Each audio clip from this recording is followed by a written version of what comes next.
A resistência é um conceito fundamental quando a gente fala de psicanálise e que se refere a certos obstáculos que vão surgindo durante o processo analítico, sendo uma forma de impedimento psíquico de algum conteúdo vir para a consciência. Isso faz com que o paciente não alcance um entendimento mais profundo de si mesmo e promova determinadas mudanças que possam acontecer. É como se o próprio psiquismo humano buscasse uma defesa, se protegendo de conteúdos que podem trazer um certo sofrimento e que estão armazenados ali no nosso inconsciente. Parece algo tão simples, falar sobre um determinado assunto.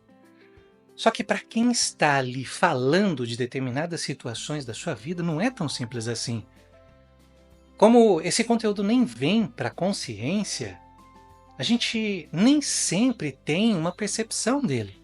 É como se ele fosse desconhecido mesmo. E por que a gente resiste em falar sobre determinados assuntos, sobre determinadas situações?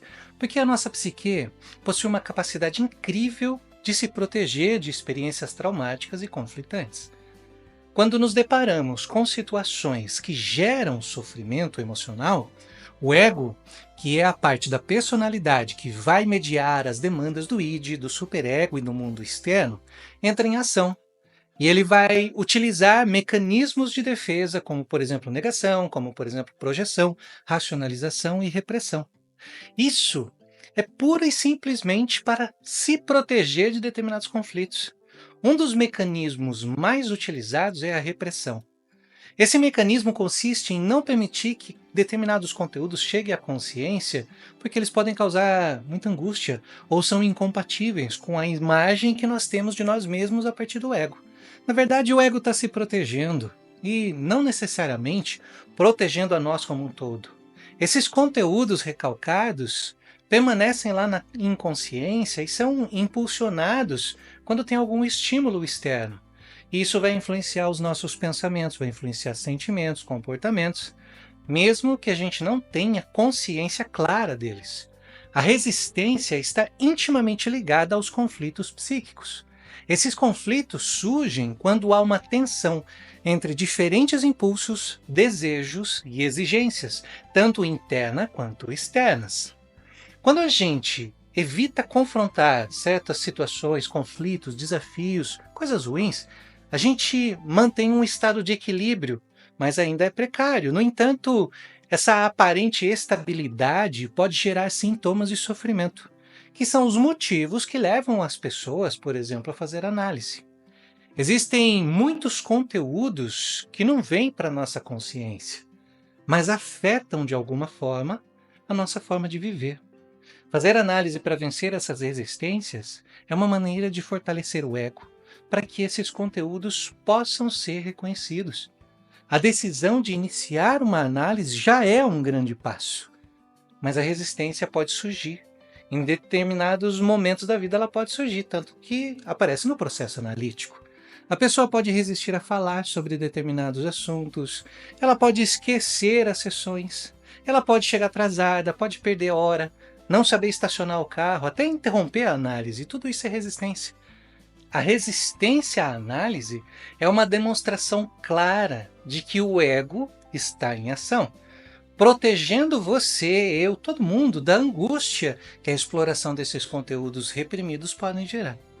Ao se deparar com uma possibilidade de confrontar seus conteúdos mais profundos, a pessoa pode experimentar sentimentos de medo, de vergonha, de culpa, de inadequação. Isso faz com que ela resista. Uma pessoa evita a análise dizendo, por exemplo, que ela não precisa, que é coisa de louco, que não faz sentido, ou até mesmo ela pode se exaltar, dizendo que é um absurdo fazer análise. Tudo isso é uma demonstração de resistência. A resistência pode aparecer nos menores detalhes das falas ou das atitudes. Só que também é importante entender que nem sempre ela está sendo exercida de uma forma consciente. As pessoas não resistem conscientemente. Por vezes ela está sendo utilizada de uma maneira não consciente, só que não se percebe. Pensa aqui comigo. Que mal teria a gente falar sobre determinado assunto da vida? Não levando em consideração, é claro, né, nesse momento, situações que não convém falar, tem coisa que não convém, mas não haveria nenhum problema falar sobre determinados assuntos a não ser pelas resistências. Porém, o nosso ego está sempre em ação para se proteger. Quanto mais a gente fala, menos resistimos. Mas quanto mais próximos estamos de conteúdos traumáticos ou que trazem um sofrimento, maior é a possibilidade da gente resistir. A resistência faz parte da nossa vida psíquica. Mas quem seria você sem essas resistências ao falar sobre você mesmo? Fica aí essa pergunta para reflexão. E é importante ressaltar também que a resistência não é um sinal de fracasso, mas sim uma parte integrante do processo analítico. Quando a gente reconhece e trabalha a nossa resistência, a gente pode alcançar um autoconhecimento muito maior e um bem-estar emocional muito mais amplo, além, é claro, de poder viver melhor. Então, as resistências fazem parte da nossa vida, mas isso não quer dizer que a gente possa viver resistindo às coisas.